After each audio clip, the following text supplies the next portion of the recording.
पूर्णमद पूर्णमिदं पूर्णात् पूर्णमुदच्यते पूर्णस्य पूर्णमादाय पूर्णमेवावशिष्यते।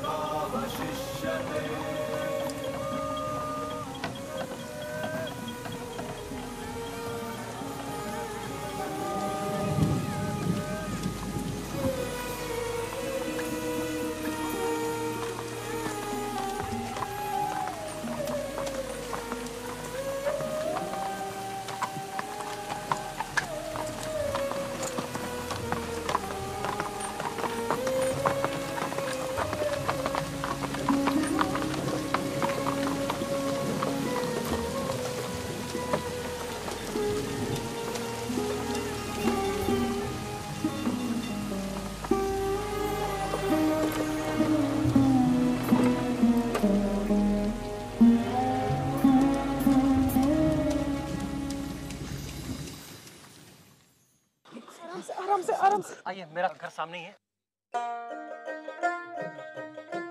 भारतवर्ष क्या है? माता का स्वरूप। जब भी इस घर में गोरा की आवाज गूंजती है ना, हम समझ जाते हैं कि बिनोय आया है। तुम्हारा खाना वो ईसाई दासी लक्ष्मियाँ बनाती है। बिनोय तुम्हारे यहाँ अन्न ग्रहण नहीं कर सकता। माँ, अब मैं अपने जीवन के निर्णय गोरा को नहीं लेने दूंगा, बल्कि स्वयं लूंगा।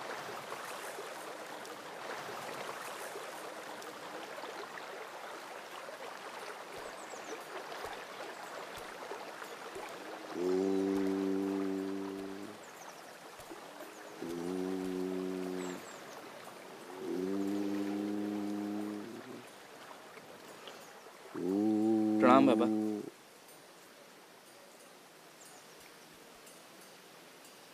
तुम यहाँ? बाबा, सभी पवित्र हिंदुओं को गंगा में स्नान करना चाहिए और हम लोग तो इसके इतने निकट भी रहते हैं। बेटा, हिंदू धर्म एक ऐसा रहस्यमय दार्शनिक विचार है जिसे ऋषि मुनियों ने गहरे चिंतन के बाद दिशा दी। इसे समझना सबके बस की बात नहीं है और ये तुम्हारी परंपरा भी नहीं है। तुम तो अंग्रेजी संस्कार में पले बड़े हो। जब तुम ब्रह्म समाज की ओर आकर्षित हुए थे तो मैं निश्चिंत हो गया था कि चलो तुम्हें तुम्हारा मार्ग मिल गया, लेकिन हिंदू धर्म का मार्ग तुम्हारा नहीं है। बाबा, मुझे तो ऐसा लगता है जैसे मेरा नाता हिंदू धर्म से जन्म जन्मांतर से है। तभी तो इस बार मेरा जन्म एक ब्राह्मण परिवार में हुआ है। मैं जानता हूं बाबा कि हिंदू धर्म बहुत गहरा है, इसकी राह बहुत कठोर है, लेकिन बाबा अब मैं इसी मार्ग पर चलूंगा। सिर्फ कह देने भर से ही कोई हिंदू नहीं बन जाता। सत्य वचन बाबा, सत्य वचन।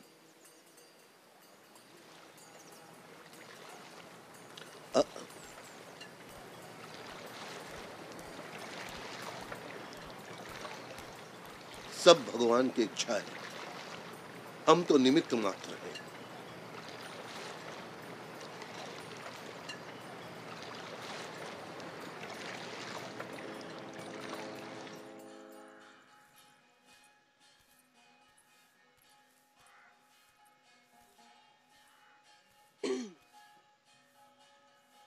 डरिए नहीं, अंदर आकर मैं आपको अपवित्र नहीं करूंगी। मैं गोरा के बारे में बहुत चिंतित हूँ। आजकल जो उसने कट्टरपंथी शुरू की है, मुझे डर है कि कोई अनर्थ न हो जाए। जब आपने जबरदस्ती उसका उपनयन संस्कार किया था तो कहा था कि एक धागा है, गले में पड़े रहने से कोई फर्क नहीं पड़ता, लेकिन आज वही धागा उसके लिए सिर्फ जनेऊ नहीं, विचारधारा का एक प्रतीक बन चुका है। इसमें सारी गलती क्या मेरी ही है? आप तो धर्म कर्म और तपस्या में सारा समय बिता देते हैं। जरा घर की तरफ भी ध्यान दीजिए। गोरा से कुछ कहिए। मैं क्या कहूं? मैंने आज तक उसके व्यवहार या उसके विचारों के बारे में कोई हस्तक्षेप नहीं किया। तुम अपने बेटे के साथ खुश रहो, लेकिन इतना तो तय है कि मेरी सारी संपत्ति मुहिम के नाम ही लिखी जाएगी। किसको पड़ी है आपकी संपत्ति की? मेरा गोरा पढ़ा लिखा नौजवान है, स्वयं अपने नियति का मालिक है। रही मेरी बात, तो आपकी दूसरी पत्नी और मोहिन की सौतेली माँ होने के नाते मैं हमेशा जानती थी कि मेरा बेटा आपका वारिस कभी नहीं बनेगा। नहीं, मैं गोरा को वंचित नहीं करूंगा। कुछ संपत्ति उसके नाम भी लिख जाऊंगा, लेकिन मेरी चिंता उसके विवाह को लेकर के है। मैंने जो किया सो किया, लेकिन आज मैं हिंदू विधि से किसी ब्राह्मण के घर में गोरा का विवाह नहीं कर सकता। इस बारे में तुम्हारी राय जो भी हो सो हो। मैं आपकी तरह गंगाजल और गोबर नहीं छिड़कती फिरती, पर हिंदू धर्म का ज्ञान है मुझे। गोरा का विवाह ब्राह्मण कुल में नहीं हो सकता है, ये मैं अच्छी तरह जानती हूँ। क्यों? तुम तो ब्राह्मण कुल की हो। होती रहूं ब्राह्मण कुल की, लेकिन मैंने अपने ऊंचे जात के होने का अहंकार छोड़ दिया है। मोहिन के ब्याह के वक्त मेरे तौर तरीकों को ख्रिस्तानी चाल कहकर नाक भों सिकोड़े थे समधी लोगों ने। मैं चुपचाप कुछ न कहकर अलग हो गई। मेरे बारे में तो लोग क्या कुछ कहते हैं कि मैं ख्रिस्तान हूँ, ये हूँ, वो हूँ, लेकिन मैं एक बात पूछना चाहती हूँ, क्या ख्रिस्तान इंसान नहीं होते? आप अगर इतनी ऊंची जाति के हैं और भगवान के इतने प्यारे हैं, तो वही भगवान आपका सर बार बार क्यों कभी पठान, कभी मुगल, कभी क्रिस्तानों के पैरों पर झुकवा देते हैं? ये सब बड़ी बड़ी बातें हैं, तुम औरत जात नहीं समझोगी, लेकिन इतना तो समझती हो कि समाज को मानकर चलना पड़ेगा। आचार विचार के ढोंग से समाज रहे या ना रहे, धर्म नहीं रहता। बात हो रही थी गोरा के विवाह की। हाँ, इस मामले में मेरा एक सुझाव है। मेरे एक बहुत ही पुराने मित्र परेश भट्टाचार्य हाल में कलकत्ता आए हुए हैं। घोर ब्रह्म समाजी हैं। मैंने सुना है उनके घर में ब्याहता उम्र की कई लड़कियां हैं। किसी भी तरह गोरा को वहां भिड़ा दिया जाए तो शायद किसी लड़की पर उसका मन आ जाए। आगे तो सब भगवान की इच्छा है भाई। आप अपने बेटे को जानते नहीं हैं। जो मेरे साथ खाना नहीं खाता है वो ब्राह्मण समाजी के यहाँ जाएगा? माँ,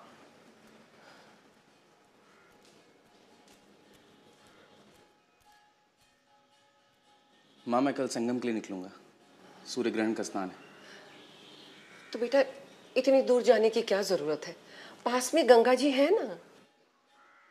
गोरा, मेरे एक बहुत ही पुराने मित्र हैं, हाल ही में कलकत्ता आए हुए हैं। हम दोनों एक ही साथ विद्यालय में पढ़ते थे। ब्रह्म समाजी हैं और बिडन स्टेट में रहते हैं। मैं चाहता हूं कि तुम उनके यहाँ जाओ और उनका हाल चाल लो। परेश बाबू? तुम जानते हो उन्हें? जी, वो बिनोय के घर के निकट रहते हैं। उसी से उनके बारे में सुना था। मैं त्रिवेणी से लौटते समय उनसे भेंट कर लूंगा।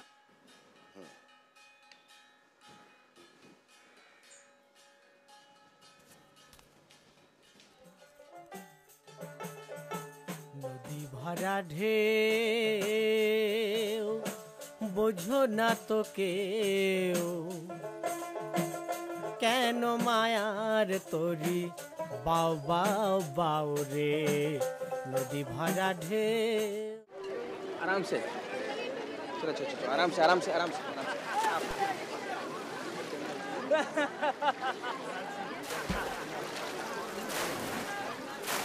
Look at them, look at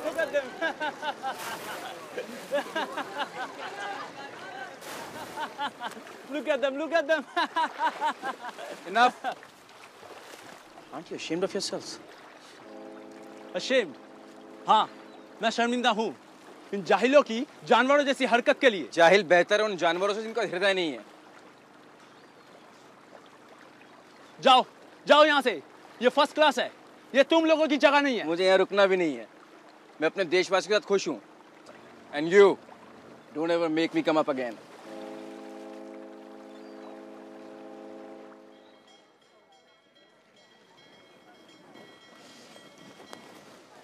I'm sorry. Please forgive my boorish behavior.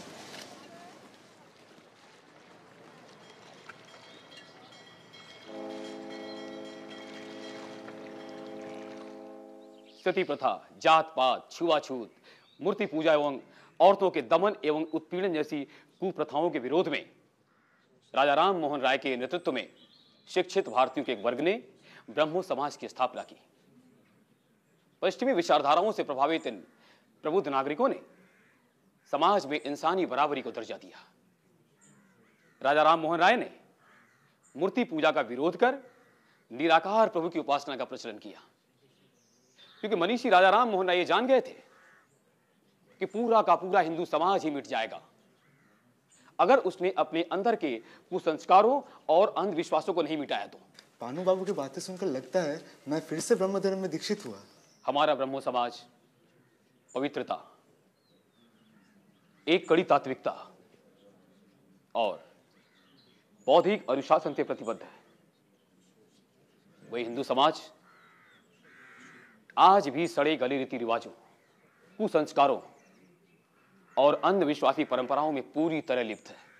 और हमारे बीच कुछ लोग जोरों से ये कहते हैं कि हिंदुस्तान हिंदुओं और सिर्फ हिंदुओं के लिए है। हिंदू समाज एक शुतुरमुर्ग की तरह बालू में अपना सर छुपाए बैठा है कि मानने को तैयार ही नहीं कि आज जो थोड़ी बहुत उन्नति और प्रगति अपने समाज में हम देख रहे हैं वो सिर्फ और सिर्फ पश्चिमी सभ्यता की देन है। ऐसे लोग हवा के बदलते रुख को समझ ही नहीं पा रहे हैं। ये हवा नहीं, आंधी है, और यही आंधी आप जैसों की हवा निकाल देगी। आप समाचार पत्र में छपे गौर मोहन बाबू के लेख की चर्चा कर रहे हैं ना, तो पुरुषों की भांति निडर होकर उनसे कहिए ना, फिर देखिए आपकी क्या दशा होगी। ब्रह्म समाज का रास्ता ही गौरमोहन बाबू की, अंतिम सत्य है। गौरमोहन बाबू की, ब्रह्म समाज का रास्ता ही अंतिम सत्य है।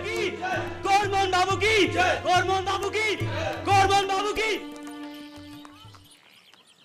অসীম আকাশ নীল শতদল তোমার কিরণে সদা ঢলো ঢলো তোমার অমৃত সাগর মাঝারে ভাসিছে অবিরামে কি গাবো আমি কি শোনাবো আজি আনন্দ ধামে।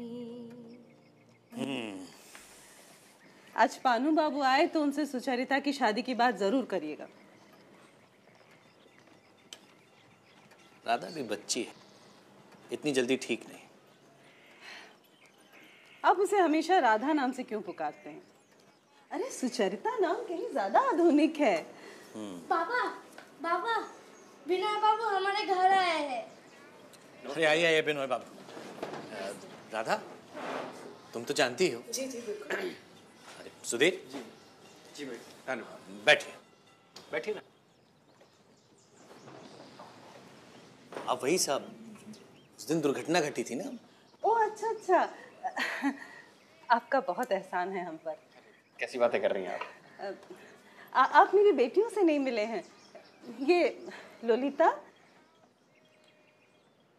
लावण्य, मेरी सबसे छोटी बेटी लीला, और सतीश और सुचरिता से तो आप मिल ही चुके हैं जी। और ये मेरी बहन का बेटा सुधीर। नमस्ते। आपको शायद एक दो बार ब्रह्म समाज की बैठकों में देखा है। जी हाँ, मैं कभी कभार वहाँ जाता हूँ। आप कॉलेज में पढ़ते हैं? माँ विनय बाबू की सारी पढ़ाई खत्म हो गई है। कहाँ तक पढ़े हैं आप? जी मैंने एमए किया है। मैं ऊपर छत पर नाश्ते का इंतजाम करती हूँ, आप इन्हें लेकर आइए। ठीक।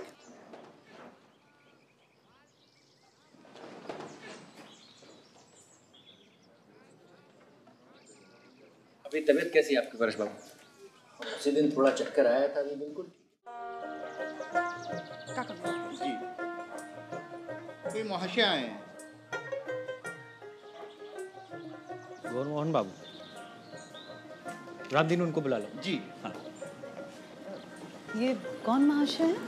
मेरे मित्र कृष्णदयाल के बेटे। अरे आइए, प्रणाम। आइए। रामबीर कुर्सी रखो।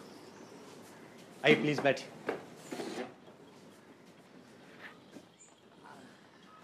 बैठिए। आप गौर मोहन बाबू, मेरे मित्र के बेटे। प्रणाम। कॉलेज के दिनों में मेरी और कृष्णदयाल की जोड़ी परंपरा विरोधी मानी जाती थी।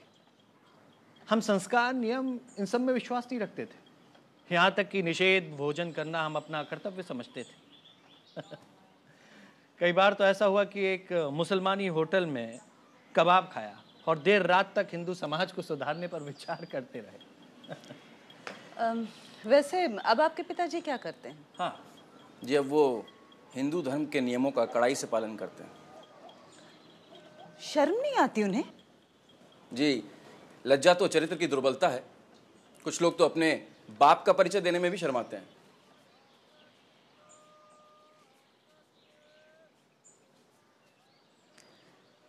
एक समय वो ब्राह्मण समाजी थे ना? जी, वो तो मैं भी था।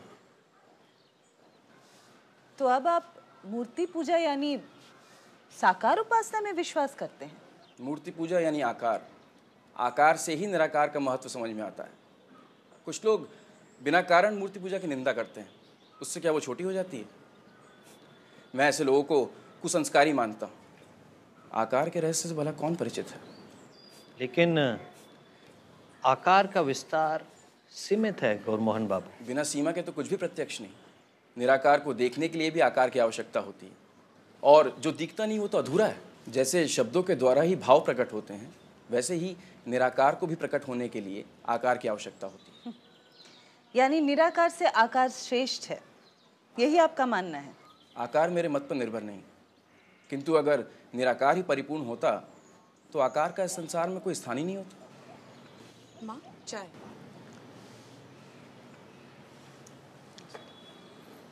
उन्हें दो चाय। आप यहाँ कुछ लेंगे नहीं? जी नहीं। क्यों? जात चली जाएगी? जी। आप जात पात में विश्वास करते हैं? जात पात मेरी रचना नहीं, किंतु मैं समाज के सभी नियमों का पालन करता हूँ, इसलिए जात में विश्वास है। समाज के हर नियम माननीय हैं। अगर नियम नहीं मानेंगे तो समाज टूटेगा। तो इसमें बुरा क्या है? जिस डाल पर सभी बैठे हैं उसे काटने का क्या दोष?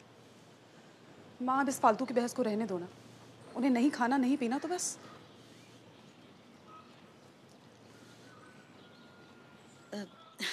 विनय बाबू जी। आप चाय लेंगे? जी ले लूंगा।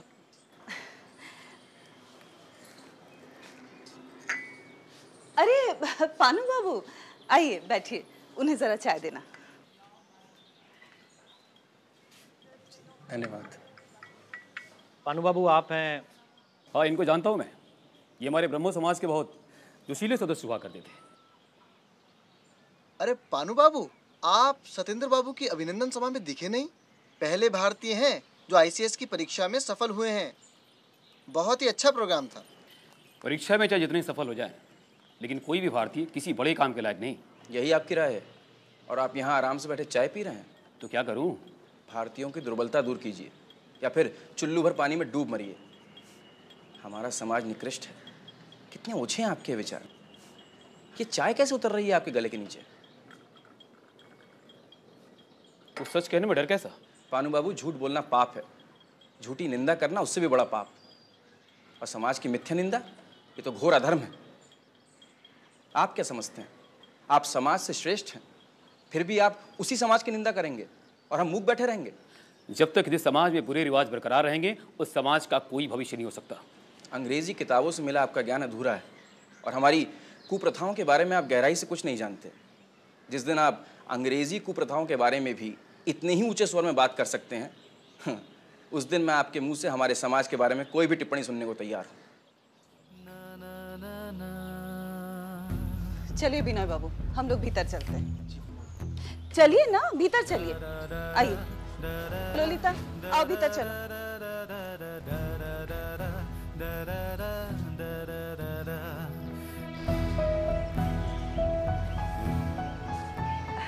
आइए विनय बाबू।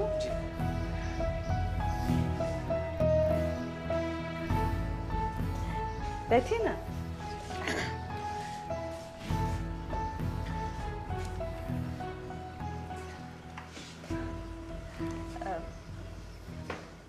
लोलिता, बेटा जरा इधर आना। हाँ माँ। बेटा तुम्हारी वो कविता मुझे याद नहीं है माँ।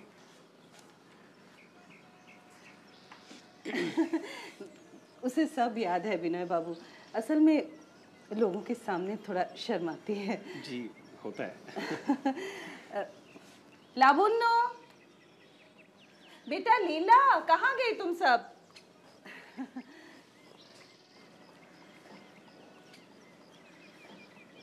अरे वाह, ये तो बहुत ही सुंदर लिखावट है। Very nice. लीला, तुम्हारी वो कविता? इस कविता का नाम है a dream with in a dream.